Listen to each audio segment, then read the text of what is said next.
Eu me nasci no município de Porciúncula, cidade de Porciúncula, estado do Rio de Janeiro, em 10 de novembro de 1932. Lá já vão quase 80 anos, né? Mas fiquei apenas 4 anos em Porciúncula. Aí meus pais mudaram para Manhumirim, Minas Gerais. E lá eu cresci trabalhando na lavoura até meus 19 anos. E aos 20, quer dizer, aos 19 anos, eu apenas sabia ler e escrever, mas sem frequentar escolas. Não tive cursos assim efetivos em primários, em grupos escolares, que antigamente tinha. Não estudei, estudava em casa. E alguns períodos eu estudava com professor particular.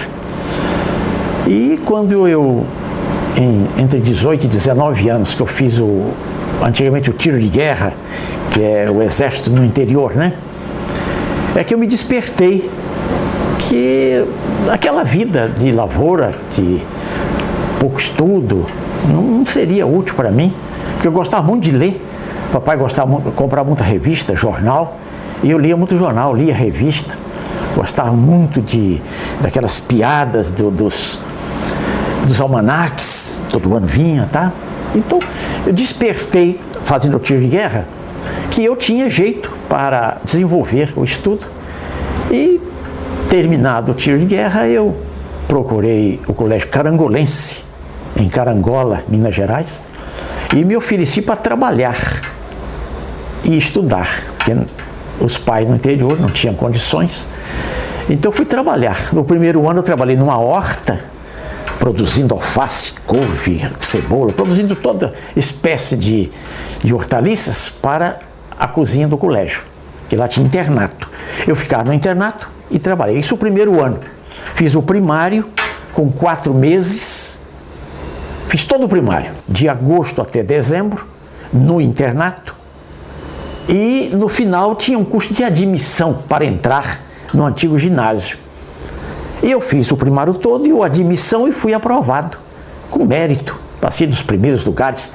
Também eu era um dos adultos que tinha no meio da turma. A turma era toda criança, de 10, 12 até 14 anos, e eu já tinha meus 20 anos.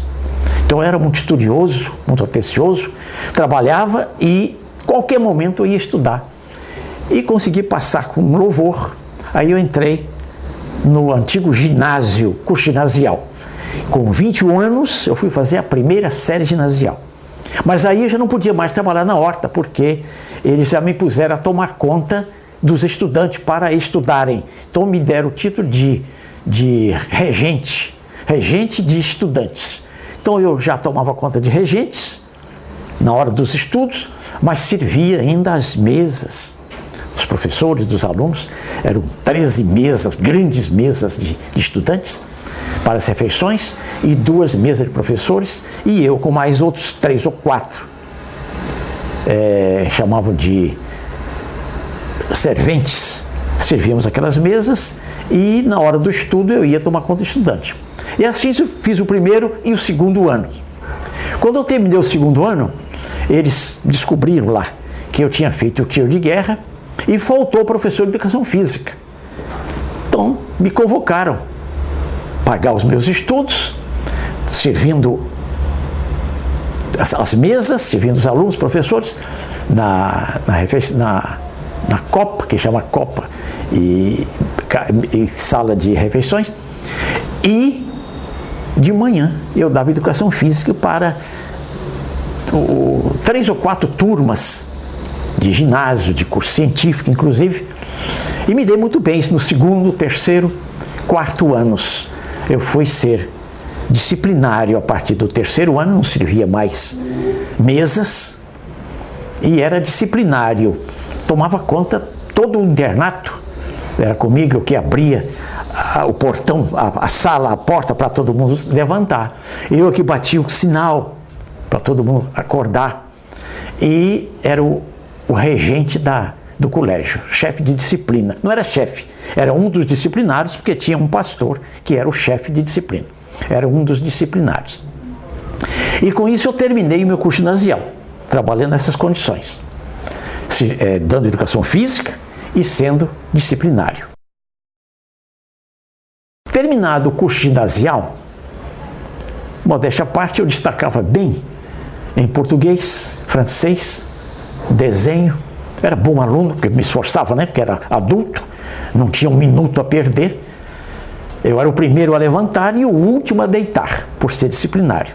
Depois que tinha todo o silêncio, todo mundo deitado em silêncio, é que eu podia me recolher. Então eu era muito estudioso, fui bom aluno, então me convidaram para dar aulas. Eu comecei a dar aulas no primeiro, segundo e terceiro anos ginasiais, antigamente, que hoje seria o quinto, sexto e sétimo anos. Então eu dei desenho, francês, só nesse primeiro ano, quando eu terminei o curso ginasial.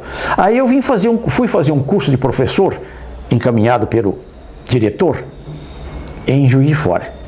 Fiz um curso de um mês de janeiro todo. Ele chamava de aluno mestre, aluno que dava aula. E fiz esse curso, só me preparei mais ou menos, voltei e fui dar aula para o ginásio todo. Português aí, não, português não, só desenho e francês. E latim, também leio latim.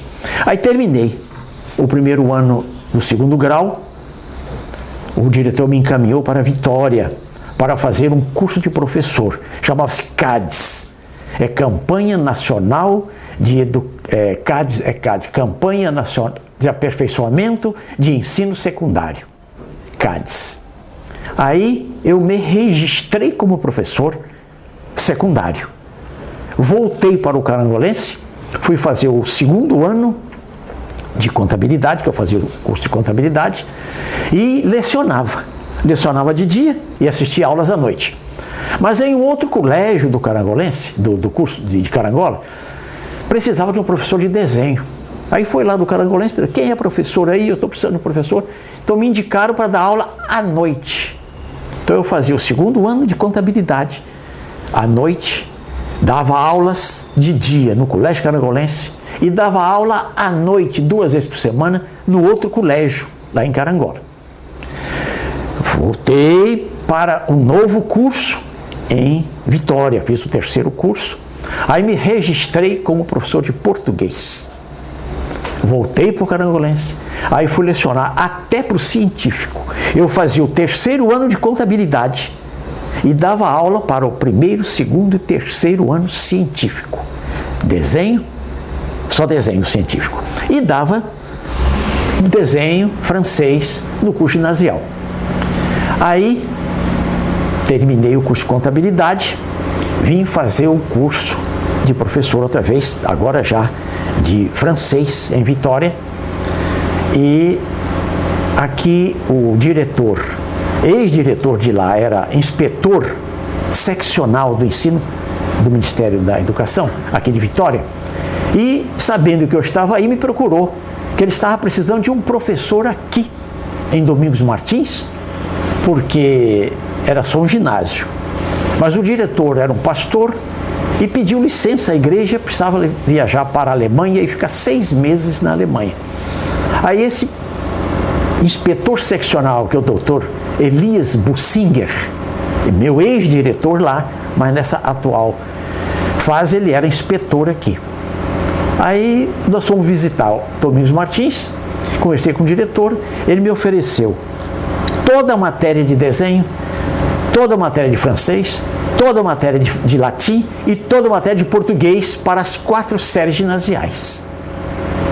Eu, como pretendia fazer direito, então vim para o Espírito Santo, após me registrar como professor de francês, também na CADES, aí já tinha 3 registros, desenho, português e francês.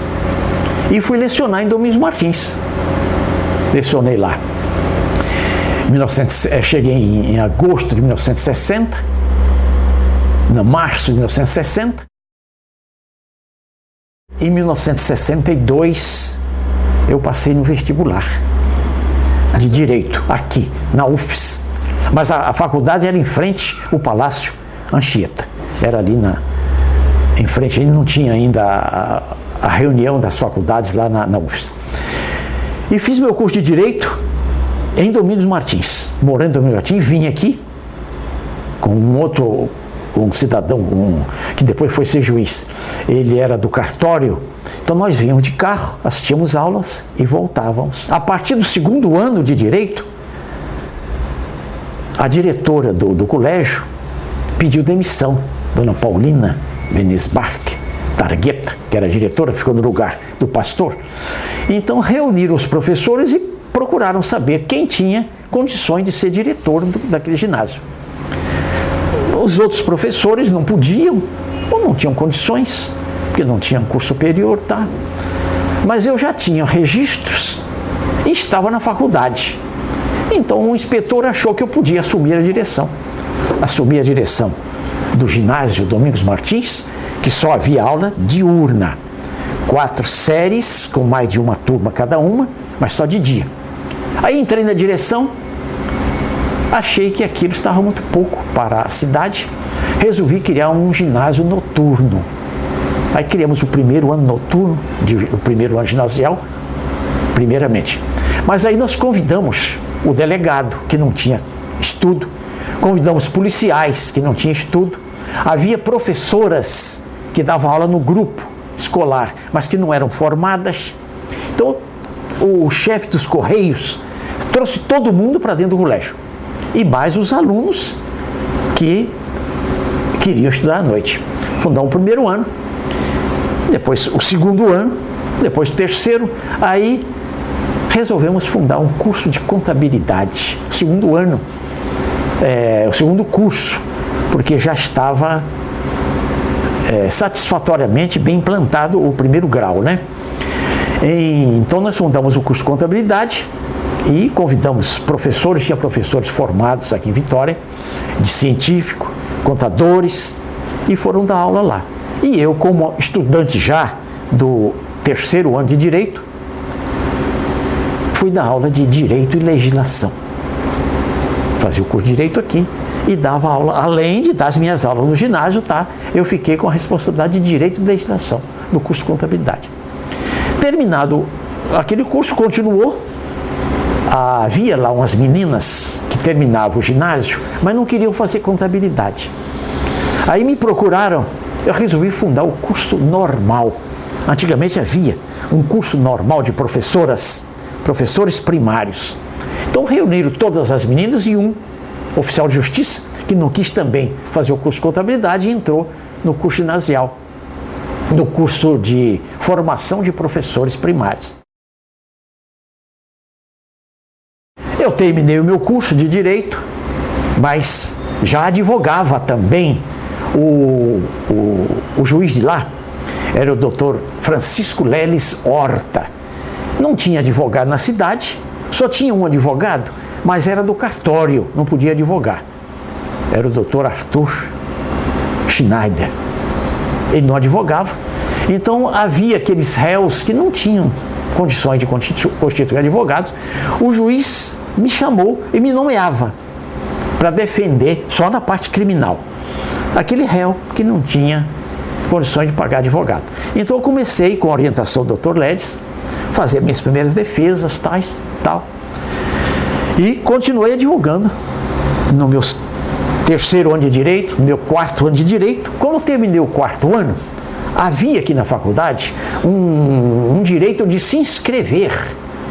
No momento não me lembro o nome mais, mas eu tirei até carteira na Ordem dos Advogados como aluno do segundo ano com direito de advogar, junto com outro advogado. Se fosse o caso de recurso, eu não podia assinar, tinha que estar com outro advogado, porque não era formado. Mas as defesas dos nomeados da parte criminal eu podia assinar, assinava, fazia defesa, tá? Mas não podia fazer júri ainda. Aí terminei o curso e a prefeitura precisava de um advogado, também não tinha advogado residente lá. Eu fui contratado, fui ser advogado da prefeitura, fiquei 3 anos como advogado da prefeitura, dando as minhas aulas. Aí já ia diminuindo a aula, porque eu comecei a advogar, eu era o único advogado. Eu advogava no criminal, advogava na família, advogava no sucessão, advogava no todas as modalidades de direito, eu tinha que resolver, né? E assim passaram-se, terminei o curso em 66, 3 anos. Em 69 eu resolvi me inscrever como promotor de justiça. E as provas foram feitas em 70. Em setembro de 1970, eu fui aprovado e tive que largar todos os meus processos de direito. Eu já tinha feito recurso para o tribunal, já tinha feito, movimentado todas as espécies de direito. Advoguei 3 anos sozinho ali, eu, os meus códigos, meus livros. Qualquer coisa eu vinha aqui, consultava o doutor Amâncio Pereira. Eu gostava muito do irmão de Benedito Amâncio Pereira, que era professor da faculdade. O irmão dele era... esqueci no momento agora. Então eu vinha ao gabinete dele e tomava informações e voltava e fazia as minhas defesas lá. E assim eu tive que ir largando as aulas, fiquei só com o 2º grau, contabilidade, dando direito e legislação, e fui aprovado em setembro e fui logo nomeado promotor substituto. Não era lá grande coisa, mas tinha uma organização, porque os procuradores gerais eram muito exigentes. Eu entrei, se não me engano, na época do Guilherme Carvalho, Guilherme não sei o que de Carvalho, ele era muito exigente, então me colocou como assistente, como substituto, junto com o doutor Aédel Carneiro, para eu pegar os primeiros métiers, né? Então eu trabalhei aqui na sede de Vitória com o doutor Aédel como assistente. Então ele pegava aqueles inquéritos e me dava 50% dos inquéritos para eu levar para casa, para estudar e trabalhar. E me dava alguns processos já em andamento, menos, para eu poder estudar e ver o que tinha que dar prosseguimentar. Então eu fiquei com ele durante 2 ou 3 meses. As estradas eram de chão ainda, de São Francisco para Ecoporanga, estrada de chão. E quando chovia, a gente ficava preso no trânsito, tinha um trator para puxar o carro. Aí o procurador-geral achou que eu já estava apto, me indicou para ser promotor substituto em Ecoporanga. Eu fui para Ecoporanga. Se não me engano, foi o primeiro lugar que eu fui trabalhar como promotor substituto. Aí fiquei 1 ano, porque o promotor de lá estava aí naquele negócio de exército, ele estava dando o seu contributo na Revolução. Em 1970, eu fui mesmo, depois de 2 meses, eu fui para Ecoporanga e fiquei lá 1 ano. E fui removido depois para outras comarcas como substituto. Eu passei, como substituto ainda, passei por Iuna, passei por Anchieta, passei por Guarapari, passei como substitutos. Depois, São Francisco, Afonso Cláudio, um mês, sempre 1 mês de substituição, nos períodos de férias. E depois eu fui ser substituto na comarca onde eu morava, Domingos Martins. Aí fiquei quase 1 ano e 7 meses como substituto, quando veio a minha promoção. Aí a minha promoção foi para Ecoporanga. A minha promoção de substituto de Domingos Martins para efetivo como titular foi para Itaguaçu. Mas em Itaguaçu eu fiquei só 2 meses como titular. Vagou Domingos Martins. Era uma das comarcas mais disputadas da primeira entrância, né? Mas eu dei lá uma sorte que ninguém requeriu. Eu requeri a minha remoção para Domingos Martins. Fui removido, então, logo 2 meses depois de titular. E lá fiquei 4 ou 5 anos como titular, porque eu não quis sair, né? Não quis sair, porque a minha comarca, eu morava lá, a família lá. Então eu fiquei quase 5 anos como titular.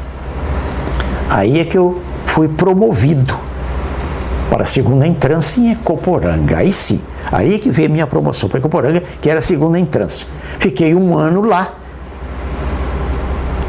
como titular e levei a família, porque a minha esposa, quando eu saí da direção, tivemos 2 diretores, outros mais meses, não deram certo, tá? Então minha esposa assumiu a direção do colégio e dava aula e diretora e chefe de família porque eu estava fora como promotor. Então ficou muito agitada, muito nervosa, muito, segundo o médico, com o freio de mão puxado, o carro andando com o freio de mão puxado, carregada, né? Então o médico dela aconselhou ela a deixar tudo aquilo e se afastar. Então mudamos para Ecoporanga com mudança. Ela transferiu a aula dela para lá. Só foi dar aula, largou a direção. Então, menos aula lá. Deu certo, se consertou, ficou bem. Ficamos 1 ano. Aí também eu fui dar aula de Direito e Legislação no curso de Contabilidade lá. Eu dei gratuitamente, não quis cobrar nada, uma oferenda minha para o curso de Contabilidade, porque eu gostava muito de lecionar. E neste ano, é uma curiosidade, porque eu nunca tinha visto, mas, assim, antes eu era diretor-presidente do Mobral em Domingos Martins também. Como presidente do Mobral, eu fui transferido para Ecoporanga, tá, como promotor, e eu via lá a cadeia, pessoas presos, sem fazer nada. Então eu chamei a chefe do Mobral lá de Ecoporanga, perguntei se ela não tinha condições de oferecer uma professora para dar aula para os presos. Ela disse que tinha. Eu fui ao prefeito, que era muito meu amigo, que depois eu conto uma história dele. Aí perguntei a ele se tinha condições de adaptar uma sala na delegacia para transformar em sala de aula. Montamos um quadro verde, quadro negro, mas era verde, né? E conversei com o delegado para todos os presos que quisessem, não eram obrigados, botar para estudar. Umas 2, 3 horas por dia, com um intervalo, para tomar o tempo deles. E conversei com os policiais, que não tinham curso, se não queriam também relembrar as suas matérias de primário, tá? E estudar com aquela professora. Aí entramos em acordo, colocávamos um policial em cada canto da sala e os presos assistindo aula. E essa diretora do Mobral me disse: eu vou oferecer ao senhor a melhor professora que eu tenho. Então indicou essa professora e fundamos essa sala de aula na delegacia, uma sala especial, e os presos começaram a estudar. E os policiais também. Eles tomavam conta e estudavam, relembrando, né? Recapitulando as suas matérias. E assim passou esse primeiro ano. Eu fui transferido, porque eu não queria ficar lá, que era muito longe.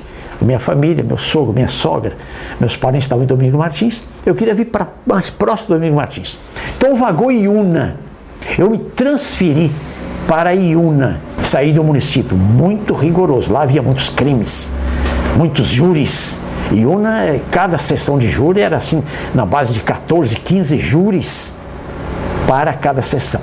Me transferi para Iuna, que era mais ou menos a mesma coisa. Município muito perigoso, muito assassinato, gente muito brava.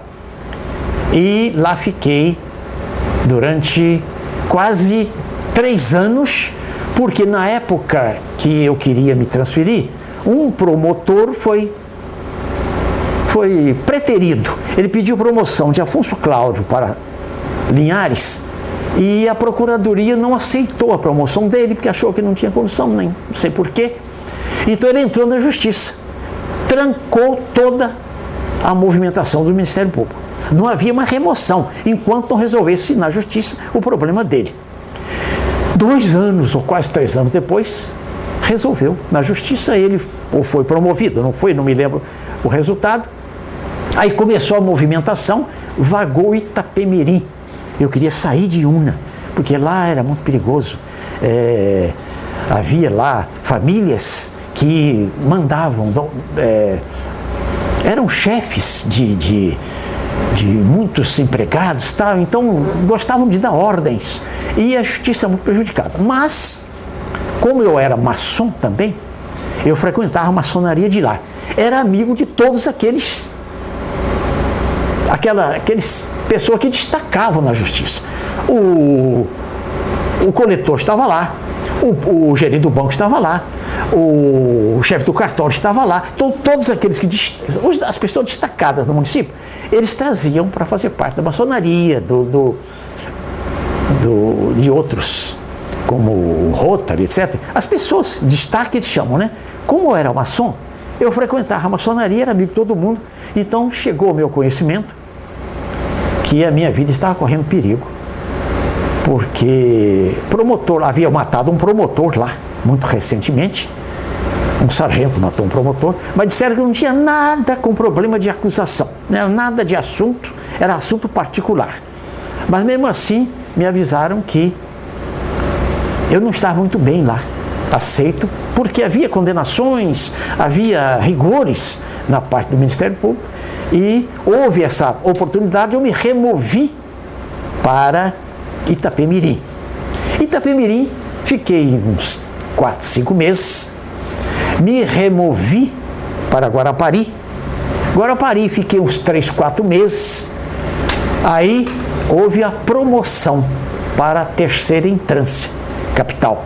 Então fui promovido, promotor de terceira entrância, e fui para a capital. Aí eu fui para a segunda vara criminal. Na segunda vara criminal trabalhei com o doutor Copolilo, que hoje é desembargador. Fiquei lá um período, não sei se perto de 1 ano. Aí eu aproveitava as partes da manhã, o fórum não funcionava, mas eu ia quase todos os dias preparar os meus processos, meus inquéritos na parte da manhã. E à tarde tinha audiência. Eu ia quase todo dia, pela manhã, ia preparar os processos, e aqueles que eram mais rigorosos eu trazia para casa, trabalhava em casa também.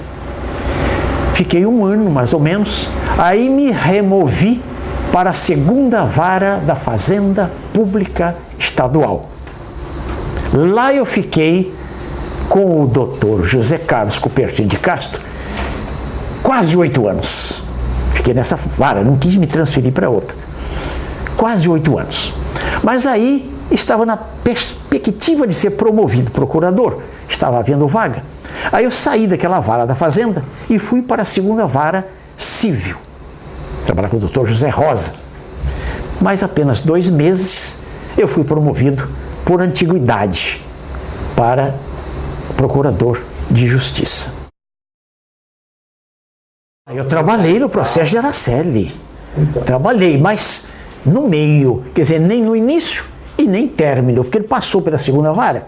E eu, naquele ano que fiquei lá, ele veio às minhas mãos. Eu dei pareceres, não foi um só não, mais de um naquele processo, porque foi, voltava e tinha que. E outros processos importantes, né? Eu fui designado especificamente para denunciar um prefeito em Cachoeiro do Itapemirim. Ele havia lá feito das suas, então o procurador-geral me indicou num ofício para oferecer denúncia sobre o prefeito tal. Eu fui para Cachoeiro. Cheguei lá, procurei o juiz, procurei o processo. Falei, esse processo, o promotor deu um parecer, o titular de Cachoeiro, e ele voltou para a polícia para dar continuidade. Eu voltei para Vitória, me apresentei ao procurador-geral, falei, olha, não precisou, não estava na fase, porque o inquérito havia voltado para a polícia, para a delegacia dar prosseguimento. Fui fazer um júri em Domingos Martins, fiz muito júri em Domingos Martins também.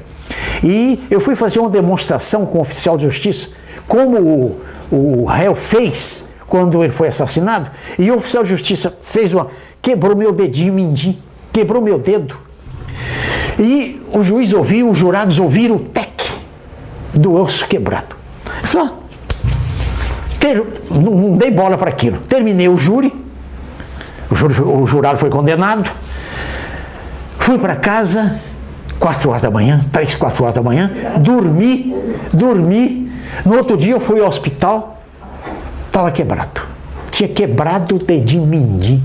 Aí ele engessou, tá? É um fato que aconteceu num júri. E lá em Ecoporanga também, um cidadão matou outro com uma garrafada na cabeça. Aí, eu não sei o que... Não, que o réu tinha batido com a garrafa na cabeça do... E ele matou por isso. Eu falei, mas uma batida de... A garrafa eu quebro na perna. Aí o advogado falou, quebra que eu quero ver. Eu falei, não, agora não, porque pode me machucar. Eu vou quebrar no final do júri. E terminou o júri, eu não ia quebrar mesmo, né? Aí terminou, tá, ninguém se lembrou mais daquilo. Mas eu falei, a garrafa eu quebro na perna. Aí o advogado falou, quebra, eu quero ver. Claro que eu vou quebrar, estou dizendo, mas não agora. Eu vou no final do júri, eu vou quebrar. Brincadeira assim, de júri. Mas de forma que eu levava o júri com umas audiências. Um outro fato também que eu quero contar sobre Iuna. Havia um período que eu não estava lá, que o promotor de lá era Fernando Assis Ribeiro, que depois veio ser procurador-geral. Fernando Assis Ribeiro estava lá e reclamou com o procurador-geral.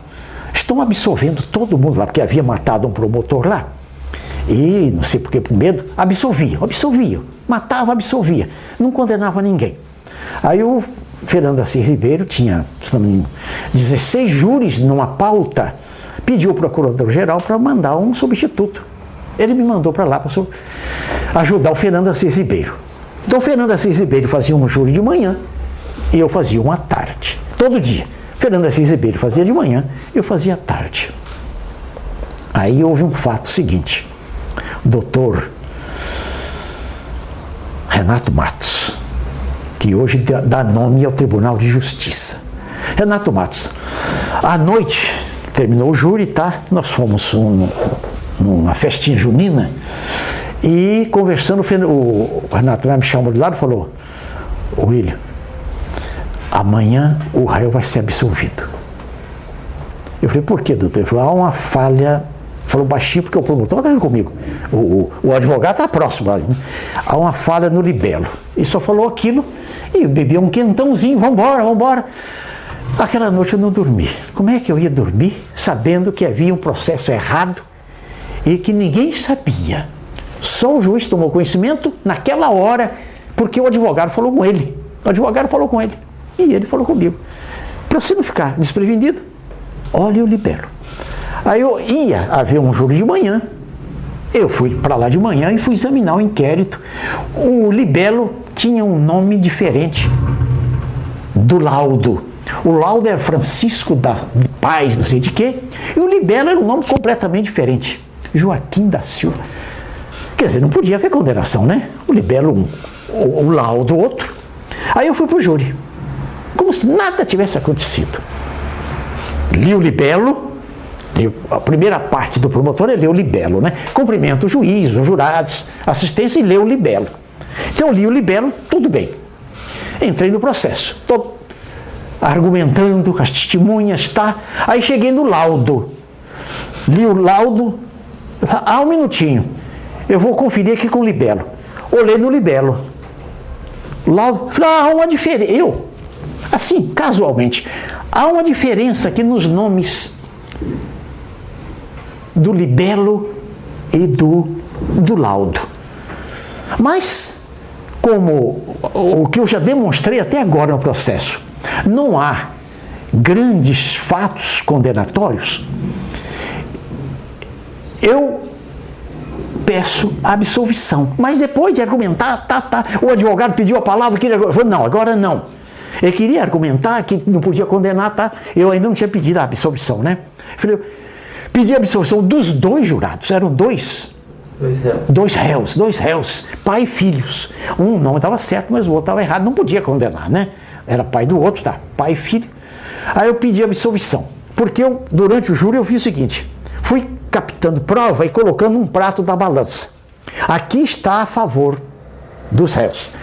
Aqui há alguma coisa contra os réus, está aqui nessa balança, antes de ler o libelo e o laudo. Aí eu fui levantando o prato a favor dos réus e pesando, fui levantando a favor, Pesando como? Pesando a favor, porque eu tinha que pedir a absolvição. As provas a favor eu ia colocando esse prato. As provas contras eu colocava no outro. Então sempre assim, sempre assim. Eu digo, como tem mais prova a favor, menos para condenação, e esse senãozinho do libelo, achei que era pequena coisa, né? Eu sou pela absolvição dos dois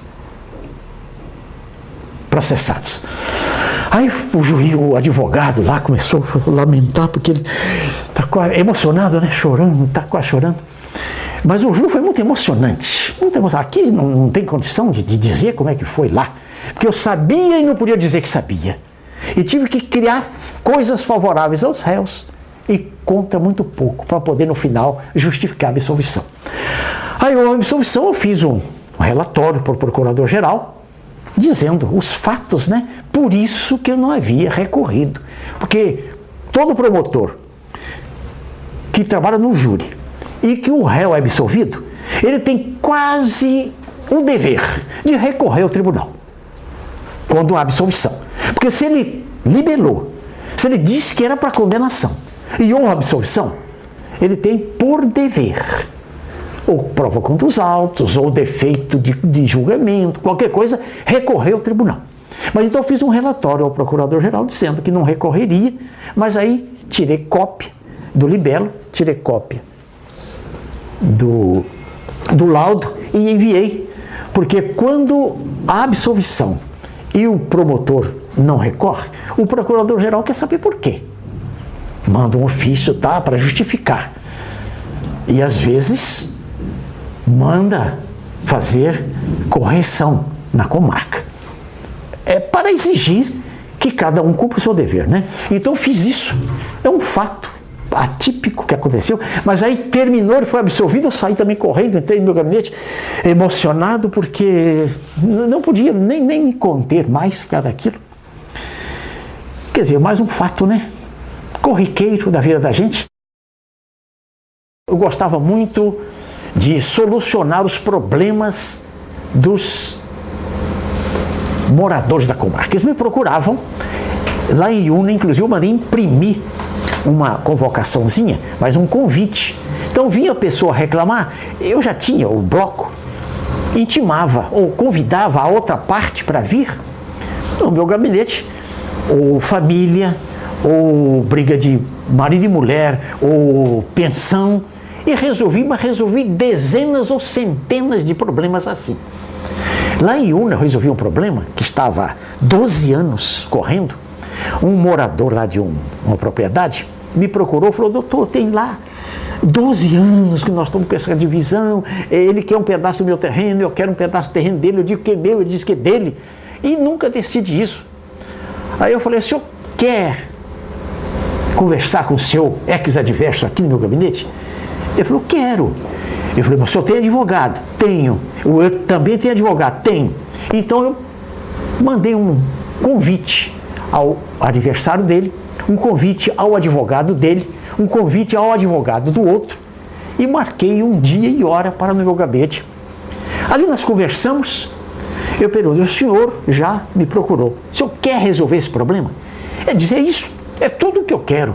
Eu falei: o senhor também, que já está há 12 anos lutando aí, gostaria de terminar esse problema? Ele falou: mas claro, de qualquer maneira eu quero acabar com isso. Eu falei: os advogados têm alguma coisa contra? Porque às vezes queriam continuar, né, com os processos. Ele disse: não, se resolver aqui nós assinamos, tá, e morre o processo, nós pedimos baixa do tribunal, tá. Aí fizemos lá um acordo com os dois advogados, com os dois contendores, e dissemos: aquela faixa não é tão importante quanto a faixa de Gaza, mas pode ser dividida ao meio. Pode. O outro diz: pode. Então muda cerca daqui para cá. Os advogados concordaram, fizeram um acordo, pediram baixa. Quer dizer, esse é um que eu me lembro que estava correndo 12 anos e solucionou. E muitos outros, problema de pensão alimentícia, resolvi muitos problemas assim, amigavelmente. Briga de marido e mulher, muito amigavelmente, evitar os divórcios. Eu sempre me coloquei no lugar de assistente social, como promotor no interior. No interior, o promotor é autoridade. O que ele fala tem força de lei. Nas cidades grandes não, né? Em Vitória aqui, o promotor não é conhecido, ninguém conhece ninguém, né? Mas no interior, o juiz é muita autoridade, o promotor é muita autoridade. Os prefeitos prestam obediência, gostam de estar de acordo com os promotores da comarca, com o juiz. Então foi muito proveitosa a minha passagem durante uns quase 11 anos que eu vivi no interior, de comarca em comarca, ajudando esse povo que me procurava e resolvia sempre amigavelmente de acordo com as partes.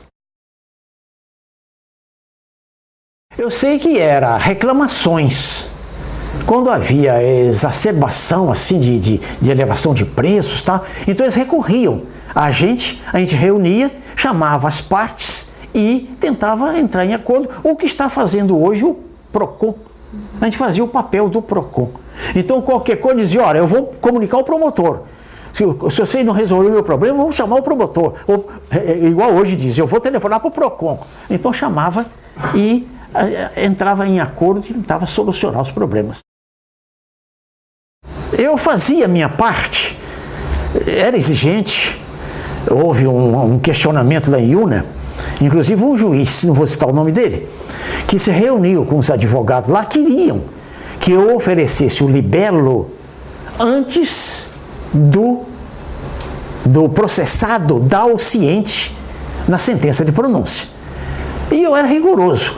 Eu disse, doutor, o artigo 499, 499, exige assinatura para mostrar que está presente do réu, para que o promotor ofereça o libelo.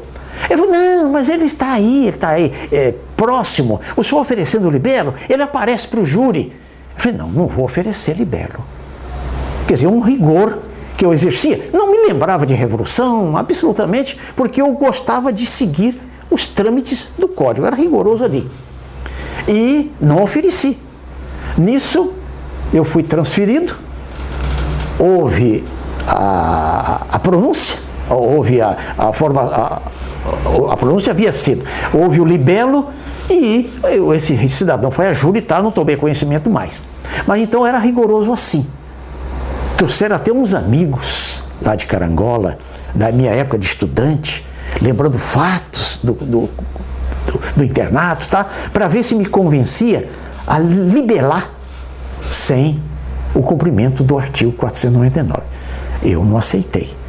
Então aquilo disseram que foi uma pedra na minha trajetória e logo eu saí do município, correu bem. Dava muito bem, nós comemorávamos no colégio, quando eu era diretor, o dia 31 de março, comemorava a Revolução. Nunca me preocupei com a Revolução, porque eu achava uma coisa que foi boa para a época. Eu achei que veio a solucionar, porque havia processo no Brasil que eu não concordava como professor, como advogado, como promotor. Então houve aquela movimentação. Depois eu vi que eles exacerbaram, né?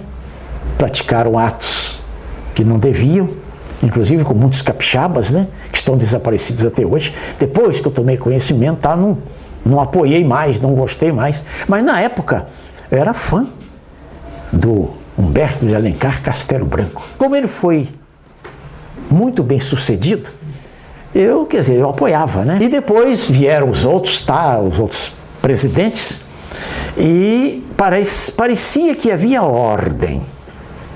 Não havia tanta roubalheira quanto há hoje. Hoje a coisa está bem pior do que naqueles períodos, com exceção das torturas, que hoje não há. Naquela época havia tortura, havia desaparecimento de pessoas, simplesmente por pensar diferente deles, né? Então isso que veio depois, a condenação dessa revolução. Mas nos primeiros períodos eu achei muito útil ao Brasil. Olha, eu como remuneração nunca liguei muito, porque eu sempre fui pobre, sempre vivi com pouco, né?